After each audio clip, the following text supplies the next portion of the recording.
Assalamualaikum warahmatullahi wabarakatuh.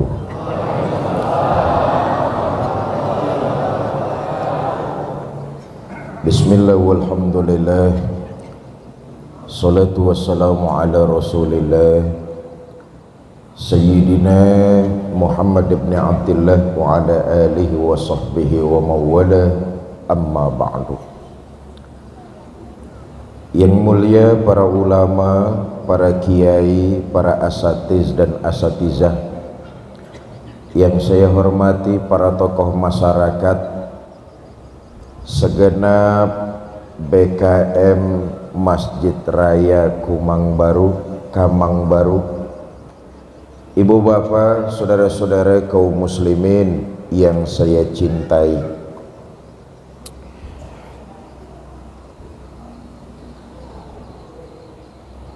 Rasulullah sallallahu alaihi wasallam bersama orang-orang beriman melaksanakan hijrah dari kota Mekah ke Madinah. Mekah kampung halaman baginda Nabi. Beliau dan orang-orang beriman melaksanakan hijrah. Mungkin hijrah yang cuma jadi sejarah, ya hijrah baginda Nabi.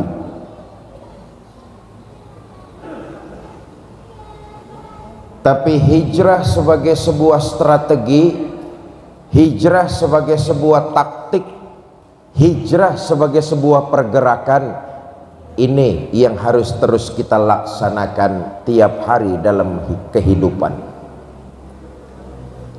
Lihatlah sejarah Nabi dan para sahabat meninggalkan kampung halaman, berpisah dengan keluarga yang berbeda keyakinan, meninggalkan harta benda, harta yang saat itu mereka bawa hanya yang sekedar bisa mereka bawa. Jarak tempuh antara kota Mekah dan Madinah tidak kurang 650 kilo. Kalau siang panasnya membakar kulit, kalau malam dinginnya menusuk tulang. Medan yang dilalui baginda Nabi dan orang-orang beriman, saudara tentu sudah ada yang pergi umroh atau pergi haji. Lihatlah medan dari Mekah ke Madinah. Sepanjang perjalanan padang pasir, tandus dan gersang. Saya katakan tadi, kalau siang panasnya membakar kulit, kalau malam dinginnya menusuk tulang sumsum. Tetapi semua itu ditinggalkan oleh para sahabat dan baginda Nabi. Mereka melaksanakan hijrah ke kota Madinah, meninggalkan kampung halaman, berpisah dengan keluarga, meninggalkan harta benda. Kok mereka mau? Nah, ini dia nih. Kok mereka mau? Jawabannya tidak lain dan tidak bukan karena menyelamatkan nilai-nilai keyakinan. Untuk iman mereka meninggalkan kampung halaman. Untuk iman mereka berpisah dengan keluarga yang berbeda keyakinan. Untuk iman mereka meninggalkan harta benda. Biarlah itu semua tertinggal, yang penting iman jangan keluar dari dalam dada. Kalau waktu itu hijrah untuk menyelamatkan iman, maka sekarang kita memasuki tahun baru Hijriah harus dengan semangat meningkatkan kualitas iman. Bapak Ibu, saudara-saudara kaum muslimin yang saya cintai, iman menyelamatkan kita dalam kehidupan dunia, lebih-lebih akhirat. Bersumber dari Al-Quran dan hadis. Ada beberapa macam penghuni sorga nih yang menyelamatkan kita nih di dunia, lebih-lebih di akhirat nanti. Maka hijrahnya Nabi dengan para sahabat mempertahankan iman. Hijrahnya kita mengisi tahun baru Hijriah dengan semangat meningkatkan iman. Hanya imanlah yang membawa kebahagiaan di dunia, lebih-lebih di akhirat. Sumbernya Quran dan hadis. Ada orang beriman yang masuk sorga. Ada orang beriman yang dimasukkan ke dalam sorga. Dan ada orang beriman yang jadi penduduk sorga. Loh, kok beda-beda? Ya, karena waktu hidup di si jungjung amalannya tidak sama. Jelas tingkatannya beda-beda, amalannya tidak sama. Ada orang beriman yang masuk sorga. Saudara mau masuk sorga? Mau masuk sorga? Bu? Bu? Nih yang pertama, tiketnya murah. Kata Nabi begini, ma min abdin qala la ilaha illallah thumma matat ala zalik illa dakhalal jannah. Siapa orang yang mengucap dua kalimat syahadat, dia meyakini kebenarannya, lalu hidup di Sumatera Barat tidak menyekutukan Allah dengan sesuatu pun sampai mati, maka orang beriman kayak begini masuk surga. Yang terpenting Bapak Ibu saudara-saudara, jangan sampai iman yang ada di dalam dada kita ini terkontaminasi dengan sesuatu yang menyekutukan Allah. Awas, hati-hati nih. Itu namanya syirik. Syirik itu ada dua, syirik khafi, syirik zohri. Syirik zohri, syirik yang terang-terangan, menyekutukan Allah secara langsung. Kalau syirik zohri, insya Allah kita nggak bakalan nyembah patung, nyembah gunung, nyembah pohon, nyembah batu, insya Allah kita nggak bakalan. Tapi kita sering terjebak kepada syirik yang sifatnya khafi. Apa syirik khafi? Syirik yang samar, terselubung, remang-remang. Contoh, saya habis beli burung perkutut, rezeki saya lancar. Awas, jangan gara-gara hobi menyebabkan kita terjebak jadi syirik khafi. Gara-gara perkutut kita menganggap rezeki kita lancar, masuk kategori syirik khafi. Jelas? Jelas? Atau contoh lain, saya habis make cincin ini nih, oh jangankan gadis perawan, nenek-nenek ngeliatin saya lemes. Nenek-nenek buat apaan, sudah expired.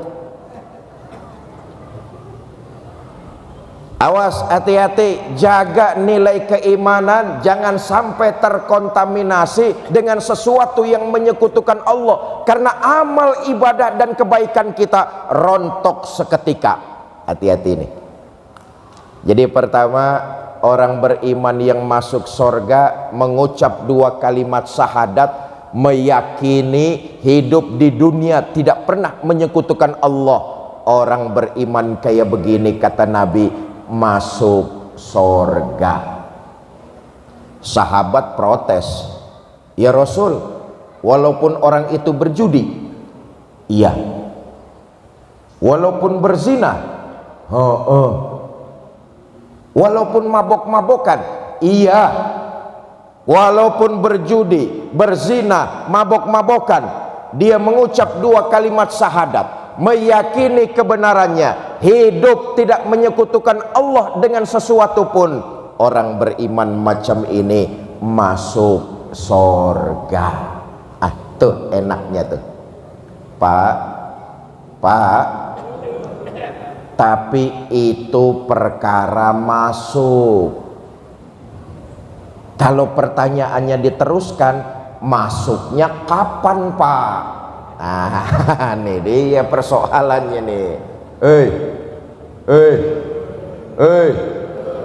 Sebab harus diingat, masuk itu pakai proses. Masuk pakai proses. Saudara nanti pulang dari masjid sampai rumah, buka pintu pagar, buka pintu depan, buka pintu kamar, itu namanya masuk rumah. Ada proses. Tapi kalau dimasukkan, ujuk-ujuk ada di dalam. Ujuk-ujuk bahasa si Jungjungnya apa itu ujuk-ujuk tuh? Tibo-tibo. Beda antara masuk dengan dimasukkan. Kalau masuk pakai proses, kalau dimasukkan tahu-tahu tiba-tiba.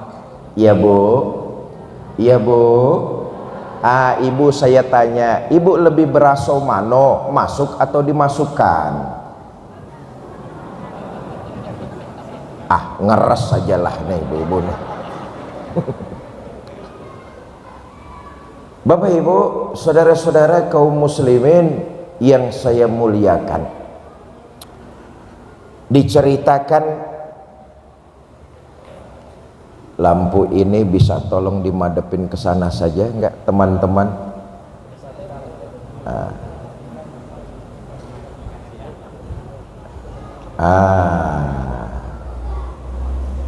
Buat merekam memang bagus, terang gambarnya, tapi buat ambo silo, Pak.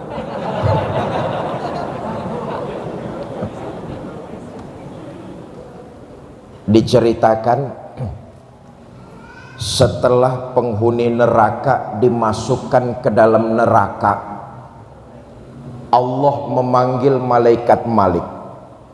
Malik, labaiki Allah, turun ke neraka, cari orang-orang yang di hatinya masih punya iman. Dalam hadis qudsi dijelaskan itu, akhriju minan nar man kana fi qalbihi mithqala habbatin min hardali minal iman. Malik, turun kamu ke neraka, cari hambaku yang di hatinya masih punya iman walaupun seberat biji sawi. Hidup di dunia dia nggak pernah menyekutukan aku, cari itu di neraka, angkat ke permukaan. Malaikat Malik nggak berani nentang perintah Allah, buru-buru masuk neraka. Malaikat Malik buru-buru masuk neraka, cari orang yang di hatinya masih punya iman. Susah ketika itu nyari orang di neraka, udah gosong semua. Korek-korek, ada imannya sedikit dikeluarkan, cari lagi, ada lagi imannya dikeluarkan lagi. Ternyata banyak mereka. Diangkat oleh malaikat Malik, dimandikan di sebuah sungai yang bernama Nahrul Hayat, sungai kehidupan. Subhanallah, hancur badannya, hancur mukanya, dimandikan di sebuah sungai yang bernama Nahrul Hayat. Bagus lagi, utuh lagi badannya, cakep lagi wajahnya. Apelah mereka di hadapan Allah. Kata Allah, Mas, bagaimana? Kapok apa enggak? Kapok ya Allah. Kalau kapok, izhab fadkhulil jannah, pergi sana, masuk sorga. Berangkat orang-orang ini ke sorga. Oh, rupanya di sorga ketemu sama teman-temannya yang sudah sampai duluan dari kecamatan Kamang Baru. Amin. Rupa-rupanya ini udah sampai sorga duluan nih. Amin. Kata temennya yang sudah sampai duluan di sorga, Mas, iya, baru sampai. Jalanan macet, banyak bener truk tadi itu. Memang kemana dulu, Mas? Kita sudah lama sampai di sini. Saudara bisa baca dalam surah Al-Mudaththir, ma salakakum fi saqar, kenapa kamu mampir di neraka Sakor? Qalu lam nakum minal musallin, kami mampir di neraka Sakor, Mas, karena waktu hidup di dunia kami nggak pernah sholat. Nauzubillah, summa nauzubillah. Nggak pernah sholat. Lah, kan rumahnya dekat sama Masjid Raya Kamang Baru, cuma dekat doang. Sholat mah nggak pernah. Untung, Mas, saya masih punya iman. Dulu waktu hidup di Kabupaten Sijungjung, saya pernah ngucap 2 kalimat syahadat. Sekali-kalinya itu juga waktu mau kawin. Innalillahi wa inna. Untung kawin itu waktu. Pertama, orang beriman yang masuk sorga. Ini tiket paling rendah. Yang kedua, semangat kita memasuki tahun baru Hijriah, semangat meningkatkan kualitas iman.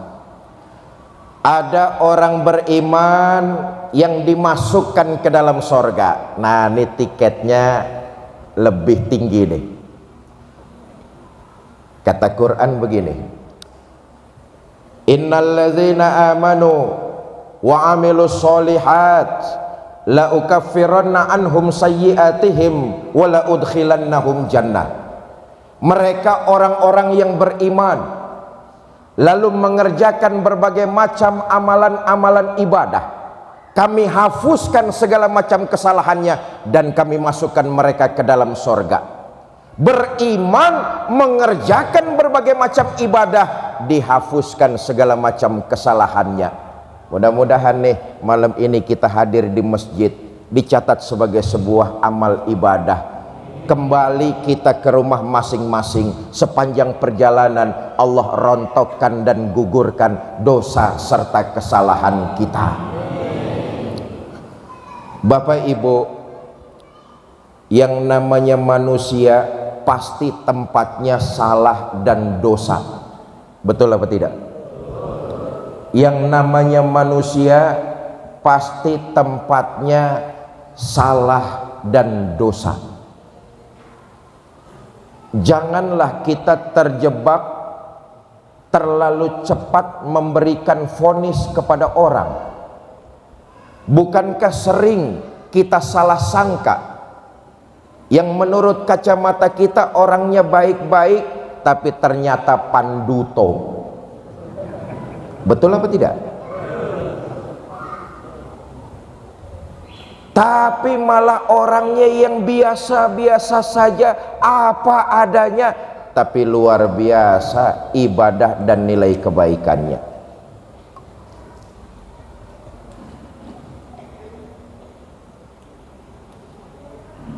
Terima kasih Ustaz.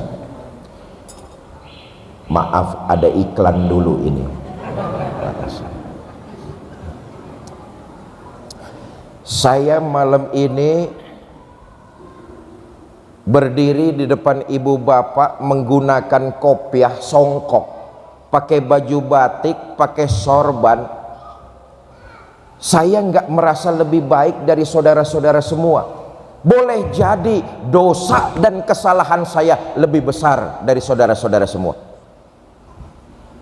Karena itu jangan menyangka diri paling suci. Jangan ngerasa diri paling bersih, lalu menghina dan menjelek-jelekan orang lain, lalu membandingkan dengan orang lain, merasa diri paling suci. Oh, jangan saudara. Orang yang maksum, terbebas dari kesalahan dan dosa, hanya baginda kita Nabi besar Muhammad sallallahu alaihi wasallam. Nabi orang yang terbebas dari salah dan dosa, tapi memandang manusia lain pandangannya pandangan menghormati. Jelas? Jelas? Jelas? Apatah lagi kita manusia biasa, tempat salah dan dosa hinggap pada diri kita. Yang ingin saya sampaikan, seberapapun besar dan dosa serta kesalahan yang kita lakukan, janganlah berputus asa dari rahmat dan ampunan Allah. Saya ulangi nih, seberapapun besar kesalahan dan dosa-dosa kita, janganlah berputus asa dari rahmat dan ampunan Allah. Karena itu agama mengajarkan, kalau kamu melakukan perbuatan salah, ikuti kesalahan itu dengan istighfar, segera bertobat, dan ikuti dengan berbagai macam amaliyah ibadah. Ikuti kesalahan dan dosa yang kita perbuat dengan istighfar, mohon ampun, segera bertobat kepada Allah Subhanahu. Saya ingin menyampaikan sebuah riwayat tentang keutamaan taubat, menyadari kesalahan yang kita lakukan, kemudian bersegera mohon ampun kepada Allah. Dahulu ada orang durjana, tiap hari senengnya ngumpulin dosa, judi doyan, mabok nggak ketinggalan, zina, oh di mana saja punya langganan. Dengan kata lain, ini orang bromocorah, preman, bajingan, tengik. Jadi preman nggak tanggung-tanggung. Preman apa bahasa si Jungjungnya nih? Hah? Sama ya, preman. Jadi preman nggak tanggung-tanggung, sudah membunuh 99 orang. Nggak tanggung-tanggung jadi preman. Nggak kayak di kampung kita, preman cuma di dalam gang, keluar takut, tak punya nyali. Ini preman nggak tanggung-tanggung, sudah membunuh 99 orang. Satu hari taufik dan inayah datang. Ini preman menyadari kesalahan dan dosa-dosanya. Dia niat bertobat kepada Allah. Datanglah ia ke seorang ustadz. Kebetulan yang didatengin ustadznya ustadz gaul. Pak Ustadz, saya mau tobat, kira-kira tobat saya diterima Allah apa tidak? Kata ustadz, bang, memangnya dosa apa yang sudah kau perbuat? Ceritalah preman ini bahwa dia sudah membunuh 99 orang. Mendengar pengakuan preman membunuh 99 orang, ini ustadz marah. Manusia laknat, nyawa dari Allah, Allah juga yang berhak mencabutnya. Terlalu banyak dosa yang kau perbuat, tobatmu tidak akan diterima, tempatmu sudah pasti neraka. Yang namanya preman dimaki-maki ustadz, merah matanya, marah preman ini. Apa yang terjadi? Itu ustadz dibunuh.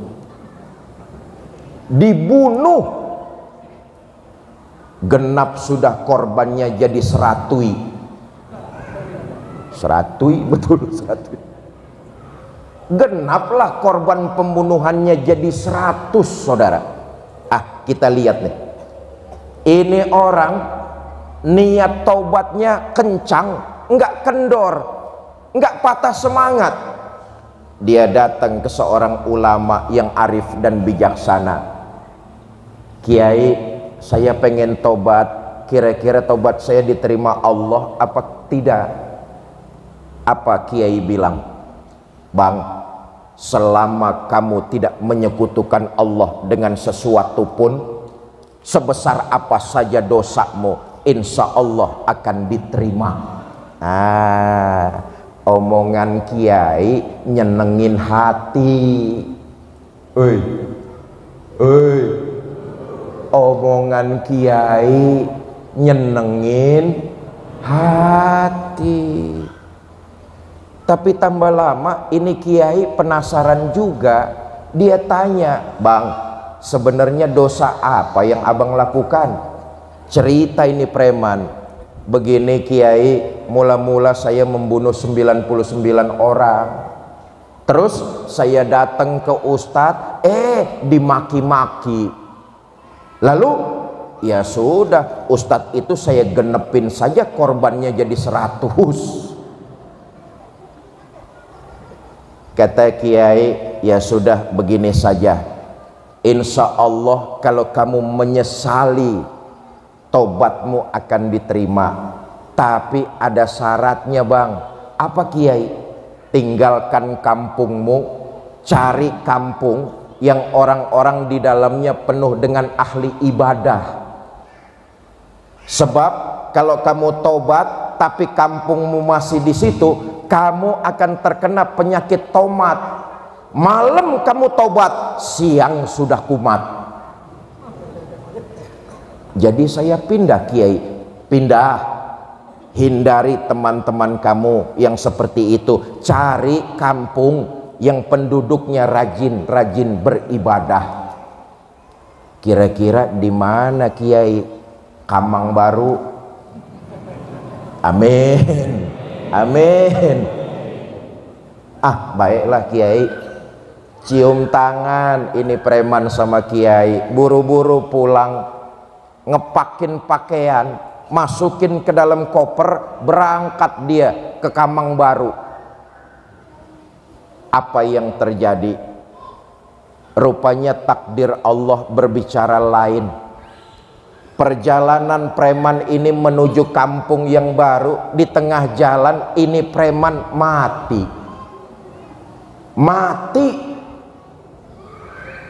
Turun 2 malaikat, malaikat rahmah dan malaikat zabaniyah. Malaikat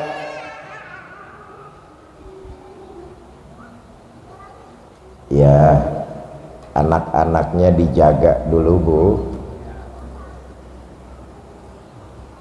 Repot pidato kalau banyak saingan, repot ini urusan.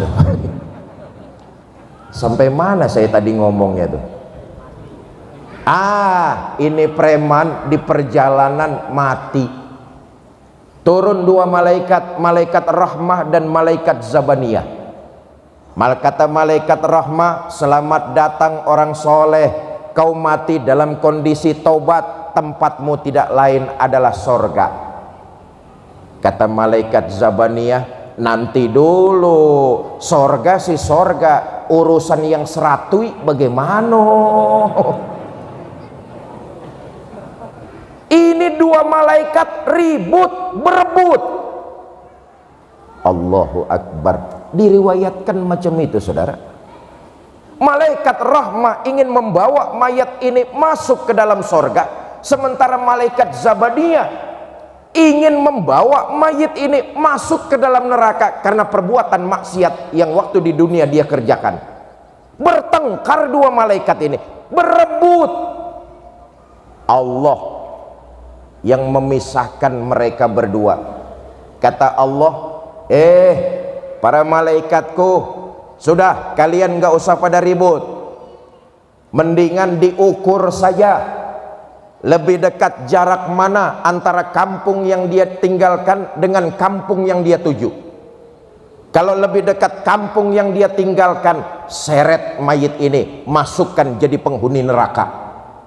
Tapi kalau lebih dekat kampung yang dia tuju, masukkan mayit ini ke dalam penghuni sorga. Sudah, kalian gak usah ribut, ukur saja ukur. Oh, malaikat rahmah dan malaikat zabaniyah sibuk bobo meteran. Ukur, ada yang semeter minta 2 juta. Macam parkiran masjid kita di depan itu pula lah. Saudara, apa yang terjadi atas rahmat Allah? Ini lagi-lagi kuncinya nih. Atas rahmat Allah.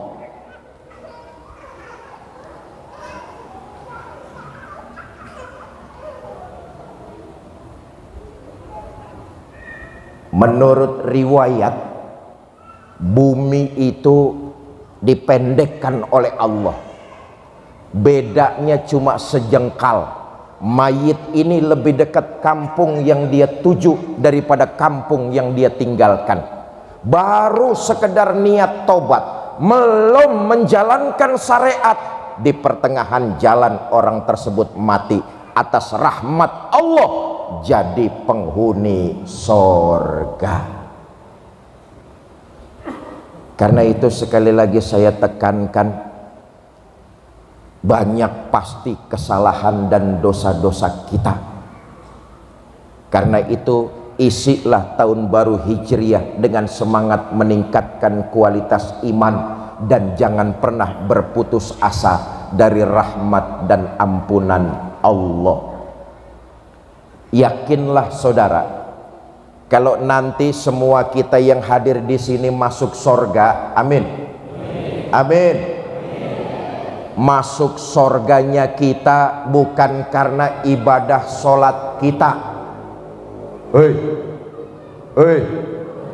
Saya masuk sorga bukan karena ibadah sholat saya. Umpama saya masuk sorga bukan karena ibadah sholat saya.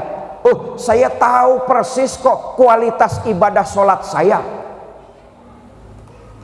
Ada yang karena nggak enak sama orang lain lalu ikut-ikutan jadi sholat. Ada yang nggak enak sama mertua lalu ikut berjamaah. Ada di sini yang kayak begitu, ada? Yang mana orangnya?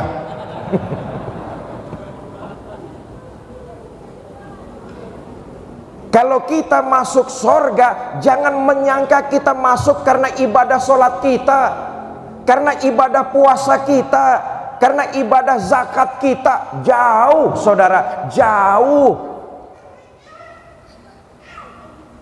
Kita masuk sorganya Allah yang sudah pasti itu karena rahmat dan kasih sayang Allah. Karena itu jangan pernah berputus asa dari rahmat dan ampunan Allah. 2, pidato di Masjid Raya Kamang Baru sampai jam berapa ini? Jam 12. Lu ngundang apa ngontrak lu? Yang ketiga, ada orang beriman yang jadi penduduk sorga. Nah ini VVIP nih, paling atas, tiketnya mahal. Kata Quran begini, innalladzina amanu tsumma istaqamu fala khaufun alaihim walahum yahzanun ulaika ashabul jannah hum fiha, mereka orang-orang yang beriman lalu istiqomah dalam keimanan, tidak merasa khawatir, ragu, bimbang, tidak takut akan resikonya, dia istiqomah dalam memegang nilai keyakinan, maka orang seperti ini akan jadi penduduk sorga. Saya ingin menyampaikan riwayat Bapak Ibu saudara-saudara, betapa orang bahagia istiqomah dalam keyakinan, dan betapa celaka orang yang mempermainkan nilai-nilai iman. Di zaman Umar bin Abdul Aziz jadi khalifah, dalam salah satu pertempuran tentara Islam kalah perang. Karena kalah, banyak tentara Islam yang jadi tawanan perang. Di antara tawanan-tawanan itu ada 3 orang ofisir setingkat komandan yang ikut jadi tawanan perang. Raja kafir tentu musyawarah dengan penasehat. Penasehat, ini yang enak tentara-tentara muslim kita apakan ini? Biar urusannya selesai kita bunuh sajalah. Kata penasehat, bunuh si gampang Tuan Raja. Tapi coba kita bujuk rayu saja dulu, kasih harta yang banyak, jabatan tinggi, pangkat yang luas, supaya dia mau meninggalkan Islam agamanya, pindah masuk ke dalam agama kita. Kata raja kafir, ide kau bagus juga penasehat, tapi bagaimana caranya? Gampang Tuan Raja, adili tentara-tentara muslim ini di pengadilan terbuka, di tengah lapang, disaksikan oleh orang banyak. Kita harapkan mentalnya jatuh, dia mau menjual Islam agamanya, pindah masuk ke dalam agama kita. Ah, baiklah kalau macam itu. Besok kita gelar pengadilan terbuka di tanah lapang, disaksikan rakyat banyak. Betul saudara, besok ternyata digelar pengadilan terbuka. Yang mimpin sidang nggak tanggung-tanggung raja kafir sendiri. Yang disidang mula-mula 3 orang ofisir setingkat komandan muslim. Dipanggil ofisir pertama.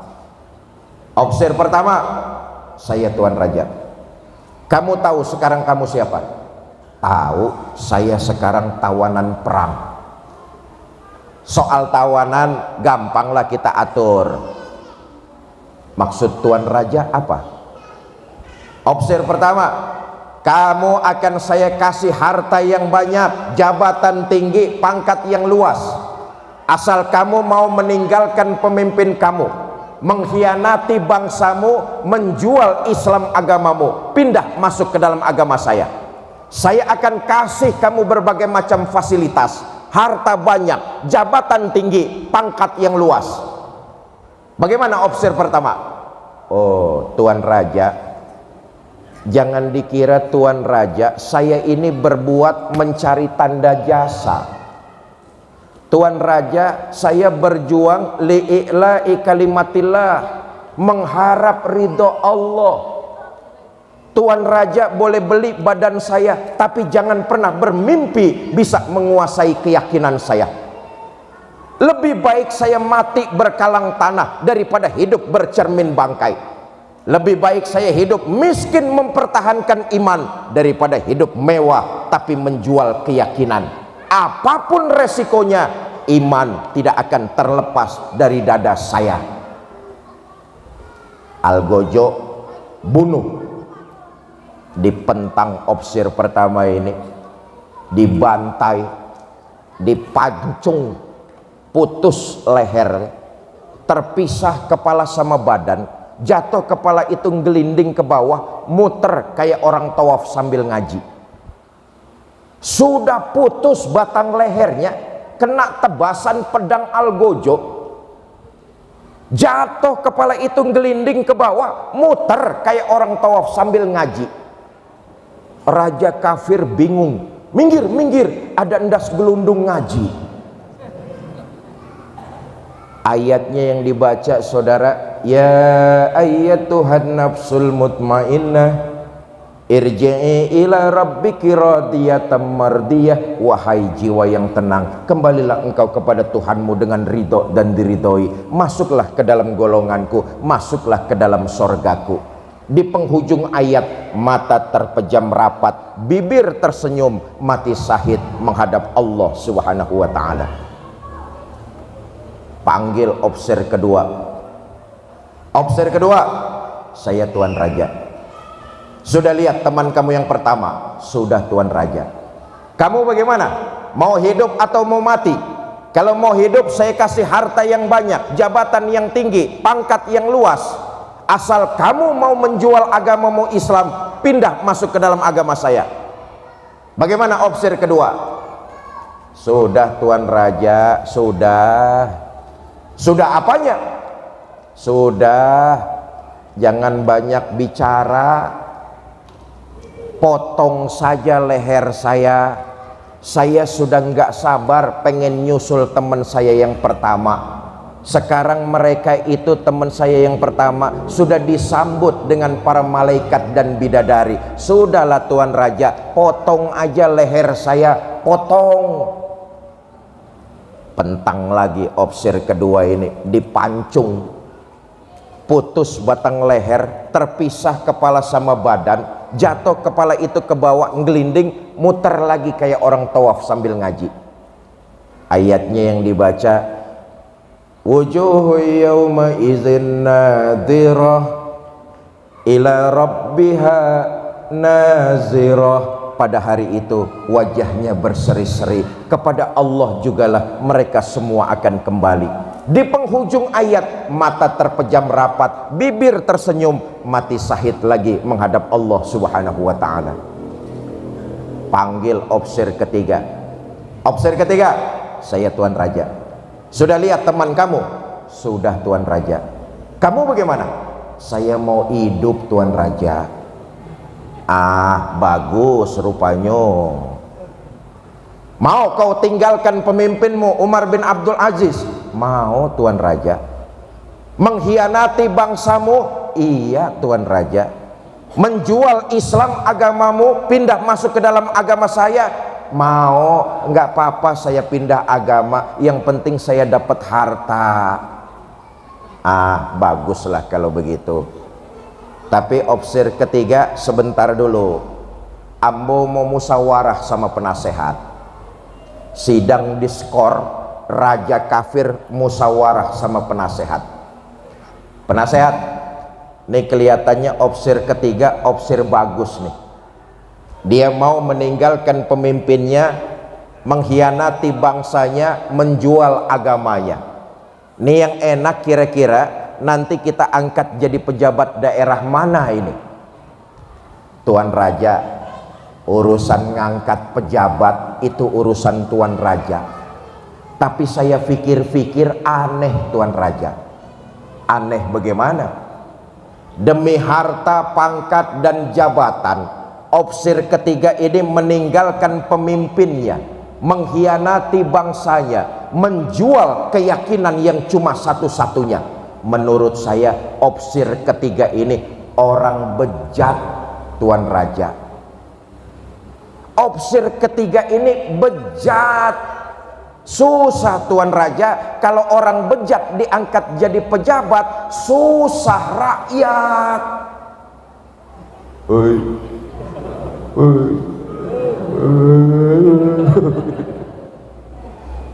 Jadi menurut kamu bagaimana penasehat? Sudahlah Tuan Raja, opsir ketiga ini bunuh aja. Sidang kembali lagi dibuka. Opsir ketiga, saya Tuan Raja, saya diangkat jadi pejabat mana? Oh, kamu nggak diangkat. Loh, kok begitu? Iya, pemimpinmu kamu tinggalkan, negaramu kamu khianati, agamamu kamu main-mainkan, kamu orang bejat, kamu harus saya bunuh. Jadi saya dibunuh. Bunuh! Iyalah Tuan Raja, kalau saya akhirnya dibunuh juga, saya mau masuk Islam lagi.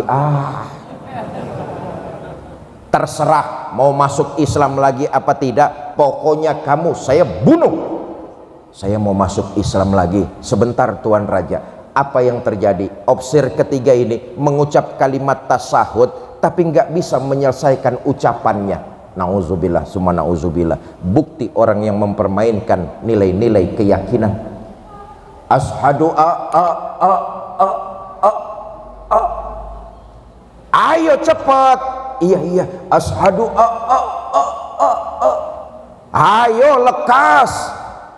Sampai pedang algojo nempel di batang lehernya tuh. Terpisah, putus leher itu, terpisah kepala sama badan, jatuh kepala itu ngelinding ke bawah, muter lagi kayak orang tawaf sambil ngaji. Sambil ngaji, saudara, masih bisa ngaji karena dahulu pernah jadi orang Islam. Tapi ayat yang dibaca kontradiksi dengan dua temannya yang lebih dulu. Ayatnya yang dibaca, afaman haqqat alaihi kalimatul azab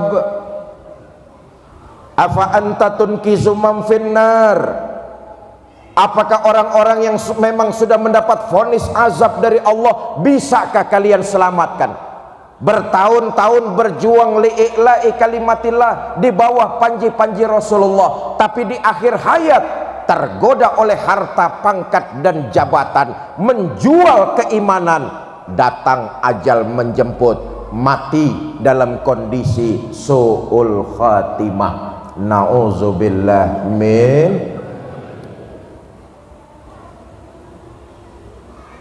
Nenek mama kita, para ulama kita tidak bosan mengingatkan kita semua agar selalu munajat, mohon pertolongan kepada Allah dengan kalimat ya Allah biha, ya Allah biha, ya Allah bihusnil khatimah. Mudah-mudahan kita yang hadir malam ini di masjid diwafatkan oleh Allah dalam kondisi husnul khatimah. Bapak Ibu, saudara-saudara kaum muslimin yang saya cintai, semangat memasuki tahun baru Hijriah meningkatkan kualitas iman. Kalau dulu Nabi dan para sahabat hijrah menjaga iman, tapi kita sekarang ini memasuki tahun baru Hijriah, semangatnya meningkatkan kualitas iman. Meningkatkan kualitas iman tentu harus dibarengi memperbanyak amal ibadah. Indikasi iman bertambah, amal ibadahnya rajin. Indikasi iman meningkat, ibadahnya semangat. Itulah dia indikasinya. Macam ibu bapak malam ini hadir di sini, saya hakul yakin nilai imannya meningkat. Amin. Apa buktinya? Mau datang ke masjid, ikut kajian. Ini dicatat sebagai sebuah ibadah, dilipat gandakan pahalanya. Orang yang kualitas imannya meningkat, ibadahnya nggak males. Perhatikan berapa banyak saudara-saudara kita di luar sana yang fasih di mulut berikrar iman tapi tidak dibarengi dengan amaliyah peningkatan ibadah. Beruntunglah kita malam ini, dasarnya iman, lalu Allah beri pertolongan, kita hadir di masjid untuk melaksanakan kajian. Ini dicatat ibadah dan mudah-mudahan dilipat gandakan pahalanya. Ya, semangat tahun baru Hijriah, tingkatkan kualitas iman. Bukti dari beriman adalah memperbanyak ibadah. Saudara-saudara mau meningkatkan iman? Yang jawab 20 orang. Saudara-saudara mau meningkatkan kualitas iman? Mau memperbanyak ibadah? Mau ibadah sedekah? Bawa uang berapa? 5.000. Saudara, masuk kebun binatang saja tiketnya 25.000, itu lihat monyet. Masa lihat Fikri cuma 5.000? Menghina itu namanya tuh.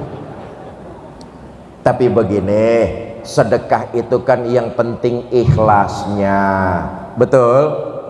Soal besarnya mah nomor satu, yang penting ikhlasnya.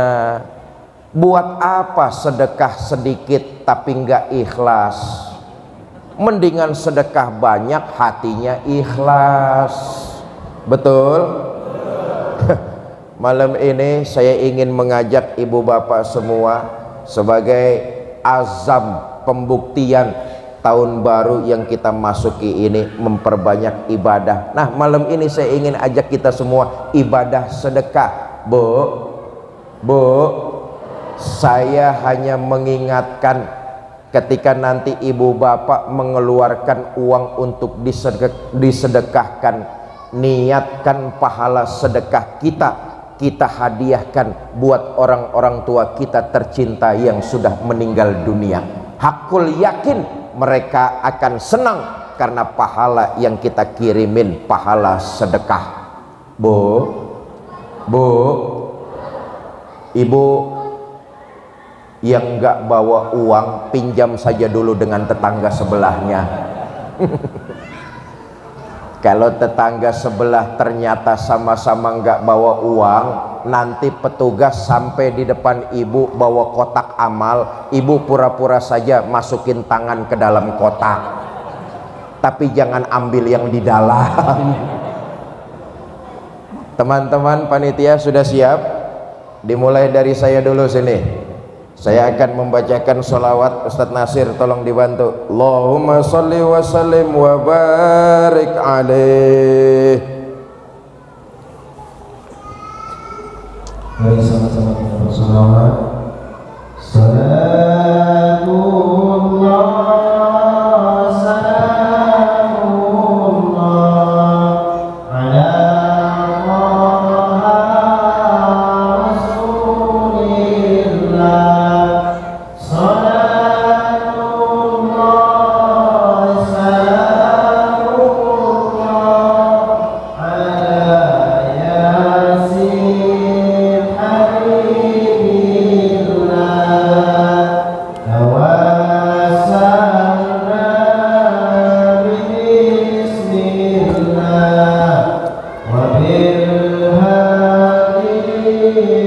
saya minum ya.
Saya mengingatkan kembali Bapak Ibu, saudara-saudara, bahwa setiap kita pasti punya orang tua, ibu dan bapak. Kalau orang tua kita masih ada, teruslah berbakti kepada mereka. Tapi buat kita yang orang tuanya sudah tidak ada, bakti anak kepada orang tua salah satunya pahala sedekah yang kita lakukan, khusus niatkan buat mereka berdua. Jangan anggap remeh, jangan anggap enteng nilai kebaikan yang kita lakukan di alam dunia, walaupun cuma sedekah sepotong roti. Boleh jadi sedekah sepotong roti yang kita lakukan ternyata mampu membuka pintu rahmat Allah.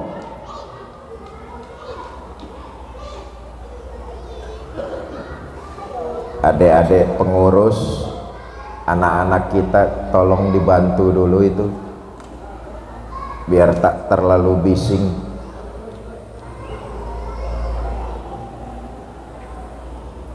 Jangan anggap sepele amalan sedekah kita.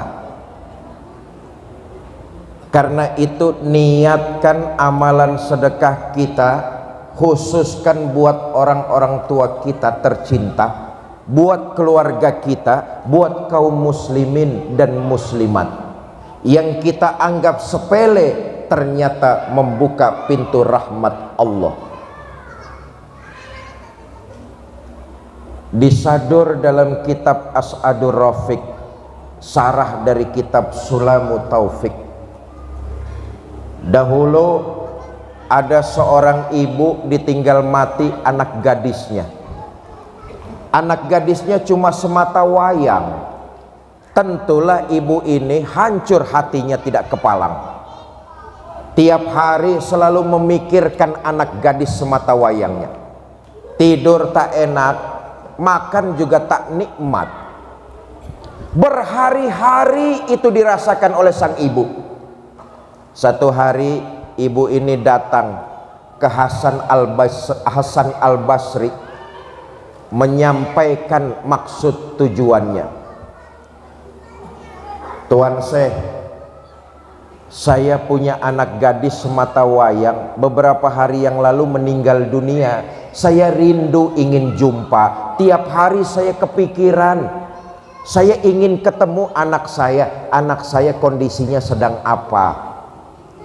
Kata Hasan Al-Basri, Bu, ibu nanti malam selesai sholat isya, sholatlah sunnah 4 rakaat, lalu baca sholawat sampai ibu tertidur.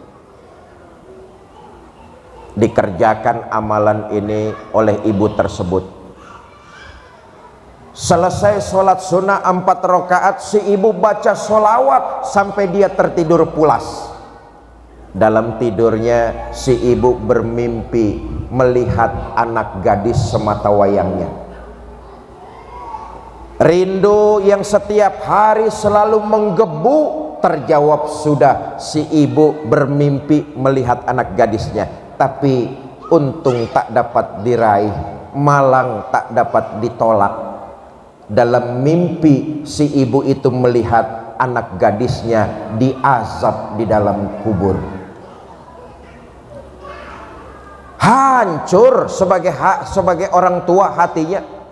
Jangankan ngelihat anak diazab, kita ini orang tua, anak kita pulang sekolah jatuh di jalanan, kakinya terluka, khawatir bukan main. Betul apa tidak? Apalagi sang ibu dalam mimpi dia melihat anak gadisnya diazab di dalam kubur. Sontak si ibu terbangun, istighfar, astagfirullahalazim. Pagi-pagi selesai sholat subuh, ini ibu cepat-cepat pergi ke rumah Hasan Al-Basri.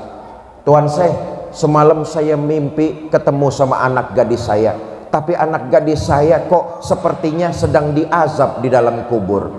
Tuan Syekh, berikan saya amalan kiranya amalan tersebut dapat meringankan azab kubur anak gadis saya. Kata Hasan Al-Basri, Bu, ibu sedekahlah sesuai dengan kemampuan ibu. Ibu punya tenaga, sedekahkan tenaga ibu. Ibu punya ilmu, sedekahkan ilmu ibu. Ibu punya harta, sedekahkan harta ibu. Ibu punya makanan, sedekahkan makanan ibu. Sedekahlah sesuai dengan kemampuan ibu. Pulanglah si ibu ini. Hari berganti datang minggu, minggu berganti datang bulan, ibu ini enggak datang-datang ke tempat Hasan Al-Basri. Satu malam Hasan Al-Basri tertidur.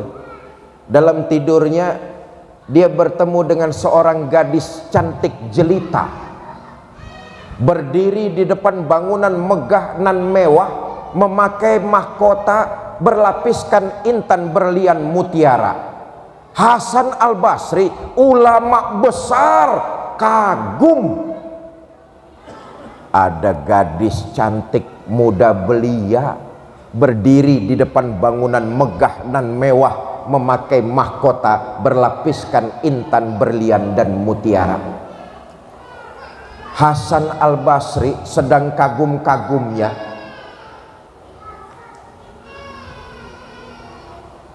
Ya, anaknya haus kali, Bu. Hasan Al-Basri sedang kagum-kagumnya.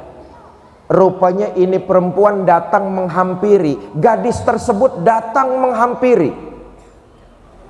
Tuan Syekh kenal nggak sama saya? Kata Hasan Al-Basri, enggak, saya nggak kenal sama kamu. Tuan Syekh, beberapa hari yang lalu datang seorang ibu minta amalan untuk meringankan azab kubur anak gadisnya. Tuan Syekh memberikan amalan sedekah yang pahala sedekahnya dikirimkan kepada anak gadis tersebut. Ketahuilah Tuan Syekh, ibu itu adalah ibu saya dan saya adalah anak gadisnya. Ibu saya bersedekah, pahala sedekahnya dikirimkan kepada saya. Ternyata itu yang membuka rahmat Allah. Saya dibebaskan dari azab kubur. Sekali lagi saya hanya mengingatkan, setiap kita adalah anak, dan setiap anak pasti punya orang tua, ibu dan bapak.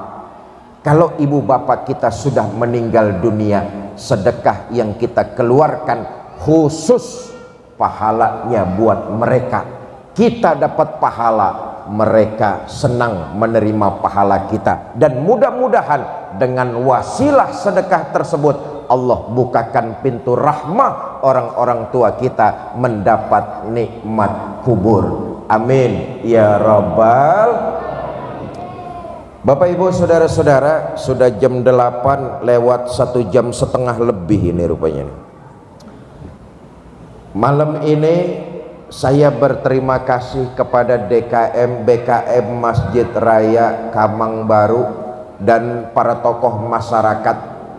Saya bisa bersilaturahmi di tengah-tengah jamaah Masjid Raya Kamang Baru. Saya ini putaran terakhir, hari ke-6 dari 9 titik safari dakwah di Pekanbaru, dan malam ini di Kabupaten Sijungjung, titik yang ke-6. Nanti saya harus kembali ke Pekanbaru karena bertolak ke Jakarta lewat Pekanbaru. Katanya sebenarnya sih sama, ke Kota Padang juga 6 jam, ke Pekanbaru juga 6 jam. Cuma kalau balik ke Pekanbaru jalanannya tidak terlalu ekstrim, tapi kalau arah ke Kota Padang berkelok-kelok, pala paniang.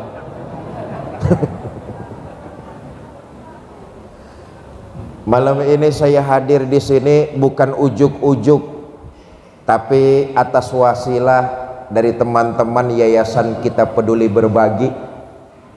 Yayasan Kita Peduli Berbagi ini berkantor pusat di Kota Pekanbaru, menjalankan misi keagamaan, sosial, dan kemanusiaan. Di antara program-program keagamaannya adalah Safari Dakwah Nusantara.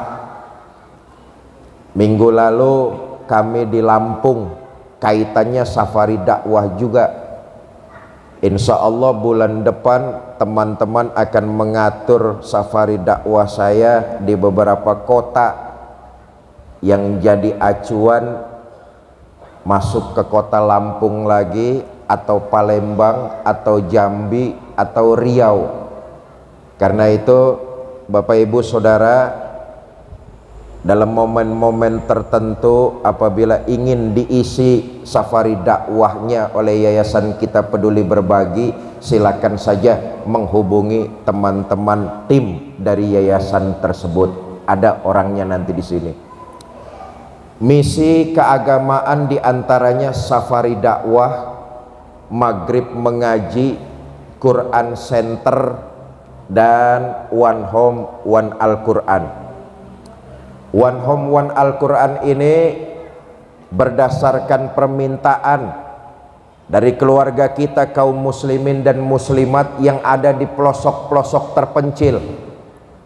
Mereka meminta dikirimkan oleh Yayasan Al-Quranul Karim agar bisa dibaca dan dipelajari. Rata-rata permintaan yang masuk ke yayasan tiap minggu itu 5.000 buah Al-Quran minta didistribusikan ke daerah-daerah mereka. Tapi yang terkumpul ternyata hanya sekitar kurang lebih 2.000 saja, jauh dari kuota, karena itu dibagi rata. Dari mana yayasan mendistribusikan Al-Quran tersebut? Tentu dari sumbangsih kaum muslimin dan muslimat. Quran itu dikumpulkan, ibu bapak mendonasikan, dikumpulkan lalu didistribusikan. Al-Quran yang didistribusikan oleh Yayasan Kita Peduli Berbagi bentuknya macam ini. Inilah yang didistribusikan sesuai dengan permintaan. Satu minggu kurang lebih 5.000 buah. Sementara yang baru bisa dipenuhi setiap minggu itu hanya kurang lebih 2.000 saja. Karena itu yayasan mengajak ibu bapak semua untuk ikut jadi pejuang-pejuang Al-Quran. Dan ini bisa jadi salah satu amal jariah buat kita semua. Ketika kita ikut jadi pejuang Al-Quran lalu mendonasikan Al-Quran ini sampai ke tangan keluarga-keluarga muslim kita yang jauh, lalu mereka baca, mereka pelajari, mereka praktekkan dalam kehidupannya, boleh jadi saat itu kita sudah berkalang dengan tanah, tapi jariah kita akan mengalir untuk selama-lamanya. Karenanya Yayasan Kita Peduli Berbagi mengajak kita semua untuk sesuai dengan kemampuan ikut menjadi pejuang Al-Quran dan mau mendonasikan sedikit dari harta kita. Satu mushaf Al-Quran macam ini dimaharkan dengan nominal 100.000 rupiah. Bagaimana penggunaan dananya? 50.000 rupiah digunakan untuk mencetak Al-Quran yang disebarkan tersebut, dan 50.000-nya lagi digunakan untuk program-program yang tadi saya sampaikan. Bapak Ibu yang ingin ikut donasi lebih dari 5 mushaf Al-Quran, maka yayasan akan memberikan apresiasi piagam penghargaan macam ini, ditandatangani oleh Ketua Umum Yayasan dan saya sendiri sebagai narasumber pengajian malam ini. Bapak Ibu, yang ikut jadi pejuang Quran lalu memberikan donasi tertinggi, saya hadiahkan nanti sorban yang saya kenakan pada kajian di Masjid Raya Kamang Baru.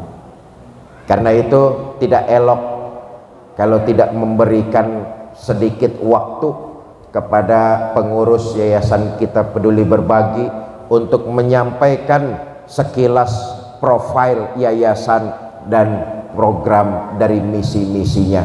Ibu bapak jangan bubar dulu, minta waktu sebentar. Bu, jangan bubar dulu. Kesempurnaan sebuah acara ketika dibacakan doa. Kesempurnaan dari ibadah kajian kita adalah ketika selesai dibacakan doa. Sama seperti orang berpakaian, kajian ibaratnya orang berpakaian baru sekedar pakai baju, maka doa diibaratkan mengenakan celana. Karena itu orang yang datang kajian lalu pulang sebelum dibacakan doa sama persis orang pakai baju nggak pakai. Serem, awas, hati-hati itu. Bapak Ibu jamaah Masjid Raya Kamang Baru, tibalah kita di penghujung karena juga besok sudah mulai hari beraktivitas. Saat ini saja sudah menunjukkan hampir pukul 10. Mari sama-sama kita baca suratul Fatihah. Mudah-mudahan semua cita-cita dan keinginan serta hajat kita dikabul oleh Allah Subhanahu wa ta'ala. Diberikan kita panjang umur dalam taat kepada Allah, diberikan kita rumah tangga yang sakinah, mawaddah dan rahmah, dikaruniakan kita keturunan yang soleh dan solehah, dan yang terpenting kita diwafatkan dalam kondisi husnul khatimah. Bitilkal niyah al-Fatihah. A'udzubillahi minasyaitonirrajim. Bismillahirrahmanirrahim. Alhamdulillahirabbil alamin. Arrahmanirrahim. Maliki yaumiddin. Iyyaka na'budu wa iyyaka nasta'in. Ihdinas siratal mustaqim. Siratal ladzina an'amta 'alaihim ghairil maghdubi 'alaihim waladdallin. Rabbighfir lana wa liwalidayna amin. Astaghfirullahalazim. Astaghfirullahalazim. Astaghfirullahalazim. A'udzubillahi minasyaitonirrajim. Bismillahirrahmanirrahim. Alhamdulillahirabbil alamin. Allahumma salli wa sallim wa barik ala sayyidina Muhammad wa ala alihi wa sahbihi ajma'in. Allahumma arinal haqqa haqqa warzuqna ittiba'a wa arinal batila batila warzuqna ijtinaba. Allahumma arhamna fa innaka khairur rahimin. Allahumma ansurna fa innaka khairun nasirin. Allahumma ighfir lana fa innaka khairul ghafirin. Allahumma rzuqna fa innaka khairur raziqin birahmatika ya arhamar rahimin. Rabbighfir lana wa liwalidina warhamhuma kama rabbayana shaghira wa li jami'il muslimina wal muslimat wal mu'minina wal mu'minat al ahya'i minhum wal amwat. Rabbana atina fid dunya hasanah wa fil akhirati hasanah wa qina azabannar. Bifadli subhana rabbika rabbil izzati amma yasifun. Salamun alal mursalin walhamdulillahi rabbil alamin. Ini saja yang dapat saya sampaikan, mudah-mudahan ada manfaat. Lebih kurang saya mohon maaf. Wallahul muwafiq ila aqwamit thariq. Assalamualaikum warahmatullahi wabarakatuh.